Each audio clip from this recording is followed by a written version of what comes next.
अस्सलामुअलैकुम दोस्तों, क्या हाल है? सब खैरियत से होंगे। आज के लतीफ़े करते हैं शुरू। पहला लतीफ़ा। लड़कियां इतनी मेहनती होती हैं, एक काम बोलो दो करती हैं। चाय बना दो बोलो तो पहले मुंह बनाती हैं फिर चाय।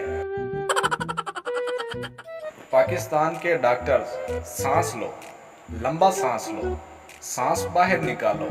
अब 1500 रुपए निकालो और बाहर निकलो, दूसरे मरीज को बुलाओ। जिसे याद करने से ही मूड खराब हो जाए, एक ऐसा फजूल ख्याल हो तुम। जो लोग बाकायदगी से मेरी पोस्ट पर लाइक कमेंट करते हैं, उनके लिए दिल से दुआ है कि उन्हें सड़क से गिरे हुए पैसे मिले। दो किस्म के लोगों पर बहुत तरस आता है। एक वो जिनको बिरयानी में बोटी नहीं मिलती, एक वो जिनकी फूफो उनके घर के पास रहती हो।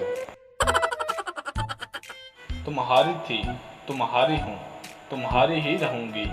ऐसा मैसेज पता नहीं कब आएगा मुझे। एक हसीना थी, एक दीवाना था।